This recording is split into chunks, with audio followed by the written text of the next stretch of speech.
तो नमस्कार दोस्तों, स्वागत है मगन ट्यूटोरियल्स में। उम्मीद करता हूं सब लोग स्वस्थ होंगे, व्यस्त होंगे, ज़बरदस्त होंगे। दोस्तों, आप लोगों को पता है कि NIOS DLED सर्टिफिकेट को वैलिड कराने के लिए तमाम तरह के प्रयास किए जा रहे हैं। उसमें माननीय सुप्रीम कोर्ट के अंदर आप लोग जानते हैं अभी फ़िलहाल 2 केसेस चल रहे हैं। एक रिव्यू पिटीशन है और दूसरा ट्रांसफ़र पिटीशन है। इस संबंध में मैं आपको बहुत ज़्यादा कुछ अभी नहीं कहना चाहूँगा। हाँ, इतना ज़रूर कहना चाहूँगा कि फ़ंड का ध्यान रखा जाए और बेवजह पानी की तरह पैसा न बहाया जाए, क्योंकि बच्चों का पैसा कीमती है। और इससे ज़्यादा मैं इस पर कुछ अभी नहीं कहना चाहूँगा। जो दिल्ली धरना प्रदर्शन है, इस संबंध में हम कुछ आज बातें करने की सोच रहे हैं आपसे। और उसमें सबसे बड़ी चीज़ जो है वो ये है कि अभी जो पिछला आप लोगों ने देखा था, दीपक सर गए थे, वहाँ पे संख्या नहीं हो पाई थी, लेकिन अभी एक अच्छी खासी संख्या दिल्ली के अंदर NIOS DLED कैंडिडेट की इकट्ठी हो चुकी है।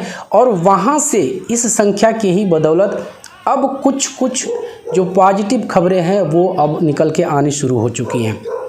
हालांकि मैं दिन में ही चाह रहा था कि इसके ऊपर आपको वीडियो दिया जाए और इस संबंध में जानकारी साझा किया जाए। आप लोग को पता है कि 22 को ही जो NIOS DLED कैंडिडेट है, उन्होंने जो NIOS है नोएडा के अंदर उसके ऑफिस का, उसके मुख्यालय का घेराव किया था। और काफ़ी मशक्क़त के बाद वहाँ की जो चेयरपर्सन है मैम से मुलाकात हुई और कुछ ज़रूरी चीज़ें वहाँ से निकल के आई हैं। कुछ ज़रूरी अपडेट्स हैं, उसके बारे में मैं आपको आज बताने की कोशिश कर रहा हूँ।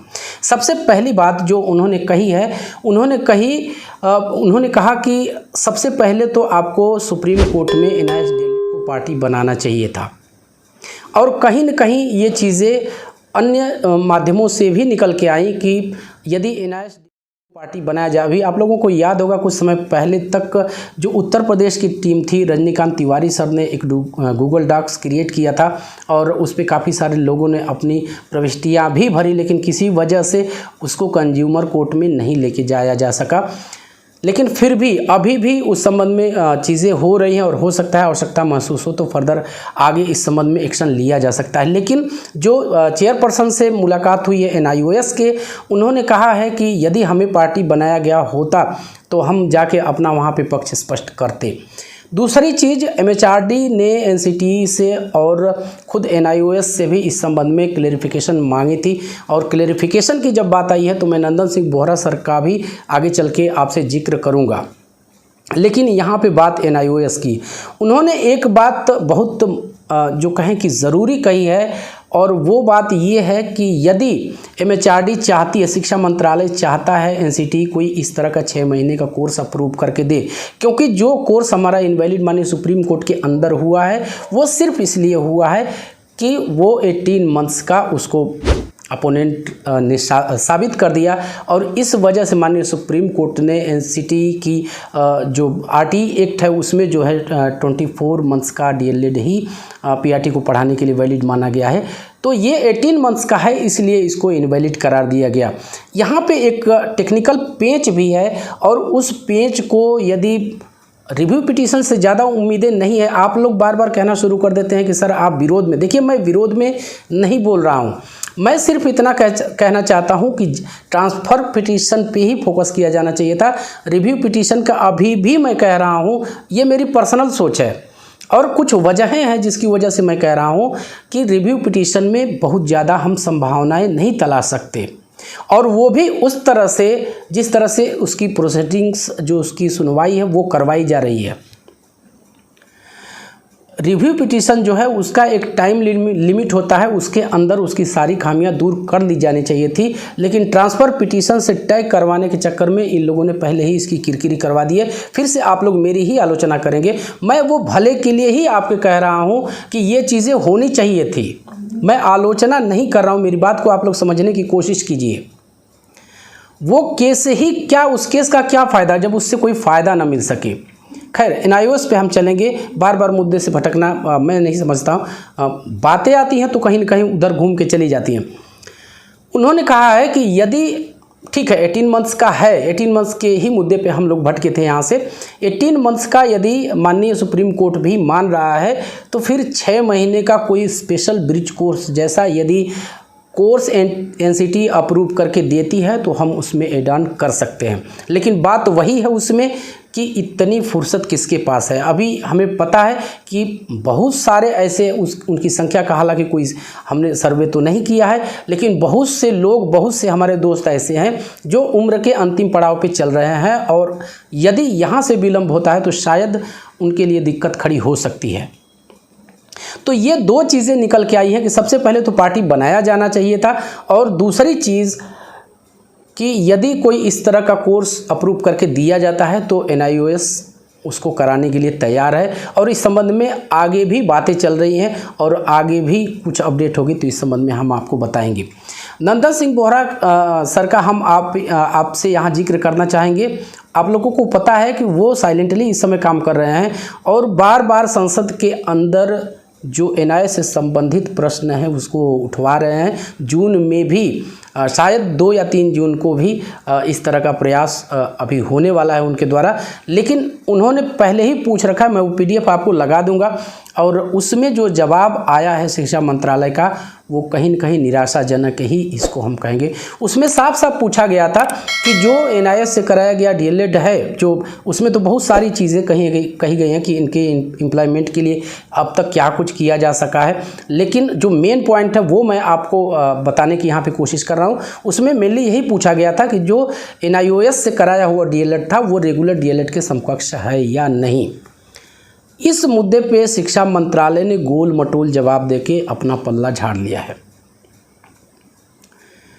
उन्होंने माननीय सुप्रीम कोर्ट का ही हवाला 11 अगस्त का जो 28 नवंबर का फैसला है उसी का हवाला उन्होंने दे दिया, और उसमें कहा कि उन्होंने इसके इक्विवेलेंट नहीं माना, इसके समकक्ष नहीं माना है।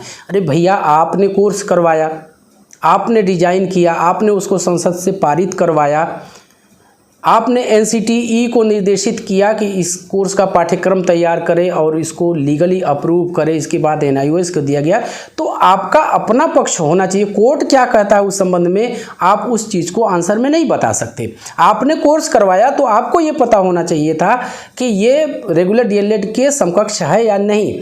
यदि समकक्ष नहीं है तो फिर आप उन्हीं टीचरों से एक ही स्कूल में यदि आप मान रहे हैं कि यहाँ पे वैलिड है, तो यदि रेगुलर DLED के समकक्ष नहीं है तो फिर RTE के मानकों को ये कोर्स कैसे पूरा करता है, और कैसे ये आपने मान लिया कि ये कोर्स पूरी तरह से RTE मानकों के अनुरूप आपने करा दिया। अब ये टीचर पूरी तरह से ट्रेंड है, अब किसी भी RTE एक्ट के क्लास का वायलेशन नहीं होगा। आपने तो इसीलिए करवाया था कि ये ट्रेंड हो जाएंगे, और जो RTE के मानक है, RTE के जो रूल रेगुलेशंस है, जो उसकी धाराएं हैं, उसका कहीं से भी उल्लंघन नहीं हो। आपने घोषित भी कर दिया कि अब ये ट्रेंड है, तो फिर दिक्कत कहाँ से आ रही है? बातें वही हैं दोस्तों। फिर से मैं आपको एक बार कहना चाहूँगा यहाँ पे कि यदि अब भी आप दिल्ली के अंदर नहीं पहुँचे हैं, क्योंकि एक तरह से जो शिक्षा मंत्रालय का जवाब आया है, मैं यहाँ पे लगा दूंगा, आप लोग देख लीजिएगा। वैसे नंदन सिंह बोहरा सर के ट्विटर हैंडल पे भी ये अपडेटेड है, आप सर्च करके आसानी से पहुँच सकते हैं, वहाँ भी आपको ये चीज़ें मिल जाएंगी। यहाँ कहने का अर्थ सिर्फ एक ही है कि कहीं न कहीं शिक्षा मंत्रालय भी कहीं न कहीं, क्या हम कहें कि खुले रूप से शिक्षा मंत्रालय माननीय सुप्रीम कोर्ट के फैसले को स्वीकार कर रहा है, वरना इसके जवाब में ये आता कि नहीं, हमने जो कोर्स करवाया है वो पूरी तरह से RTE के मानकों को ध्यान में रख के कराया है। यदि माननीय सुप्रीम कोर्ट ने इस तरह का कोई आदेश दिया है तो उसमें हम जो कानून मंत्रालय हमारा है, जो उनसे विचार विमर्श करके इस पे हम निर्धारित जो भी एक्शन होगा वो लेंगे। जवाब तो ये आना चाहिए था, लेकिन उन्होंने साफ साफ लिख दिया उसके जवाब में कि माननीय सुप्रीम कोर्ट ने इसको 24 मंथ्स जो रेगुलर DLED है उसके समकक्ष नहीं माना है। इसका क्या अर्थ लगाया जा सकता है? इसका अर्थ यही लगाया जा सकता है कि शिक्षा मंत्रालय भी यही मान रहा है कि ये कोर्स 18 मंथ्स का है। तो फिर आप अब यहाँ पे मैं आना ही पड़ेगा मुझे। आप लोग चाहे मुझे जो कुछ भी कहें, हम कैसे उम्मीद लगा सकते हैं कि बिना शिक्षा मंत्रालय NCTE के काउंटर के, विशेषकर NCTE के काउंटर के, माननीय सुप्रीम कोर्ट किस बेस पे राहत देगी, चाहे वो कोई भी पिटीशन हो। आप लोग मेरी बात समझने की कोशिश कीजिए। इसीलिए हमने कहा था कि इसमें सरकार को इन्वॉल्व कराना पड़ेगा, सरकार क्लेरिफिकेशन दे इसके लिए कि हमने जो कोर्स करवाया है वो RTE के मानकों के पूरी तरह से अनुरूप करवाया हुआ है और ये रेगुलर DLED के समकक्ष ही है। यदि 6th मंथ का पेज फंसता तो उस पर भी NCTE के माध्यम से शिक्षा मंत्रालय कोई एक्शन ले सकता है और ये 6 महीने का, जैसे इतना लेट हो रहा है, 6 महीने का कोर्स करवा के इसको पूरी तरह से रेगुलर DLED के समकक्ष बनाया जा सकता है। लेकिन अब यहाँ पे सरकार इन्वॉल्व कैसे होगी? सरकार को कोई सपना तो आएगा नहीं, जाहिर सी बात है हमें शोर मचाना पड़ेगा। जब तक हम शोर नहीं मचाएंगे तब तक कोई इस पे सरकार भी एक्शन नहीं लेने वाली है। इसीलिए फिर से आपसे रिक्वेस्ट है कि आप लोग प्लीज़ दिल्ली धरना प्रदर्शन में अब तक यदि घरों से नहीं निकले हैं तो एक बार निकलिए, एक बार कोशिश कर लेने में कुछ नहीं होगा। हाँ, हमें एक सांत्वना ज़रूर मिलेगी कि हमने अपने कोर्स को बचाने के लिए, अपने लिए, अपने भविष्य के लिए मेहनत की थी, कोशिशें की थी, चाहे वो सफल हुई या फिर नहीं हुई। बाकी यहाँ पे मैं कहना चाहूँगा आपको कि सपोर्ट हर चीज़ का करना है। हालांकि हम यहाँ पे एक चीज़ कह देना चाहते हैं कि ये सबकी जिम्मेदारी बनती है कि सबको सपोर्ट करें। केवल किसी एक धड़े की या हमारी या आपकी ये जिम्मेदारी नहीं बनती है कि हम सबको सपोर्ट करें। जो जिम्मेदार लोग हैं वो सबके कदम की हम कहें कि सबके कदम को महत्व दें और तभी जाके कुछ आगे हम सोच सकते हैं। अभी फ़िलहाल के लिए दिल्ली धरना प्रदर्शन जारी है। जैसे ही इस संबंध में कोई पॉजिटिव अपडेट आती है या जो कुछ भी आता है उसको लेके हम आपके सामने ज़रूर आएंगे। तो बस दोस्तों, यही था आज की इस वीडियो में। उम्मीद करते हैं कि आपको वीडियो पसंद आई होगी और चलते चलते वही रिक्वेस्ट दोस्तों, कृपया इस चैनल को लाइक, शेयर और सब्सक्राइब ज़रूर कीजिए दोस्तों। जब आप ऐसा करते हैं तो हमें एक मोटिवेशन ज़रूर मिलता है। मिलते हैं अगली वीडियो में, तब तक के लिए नमस्कार।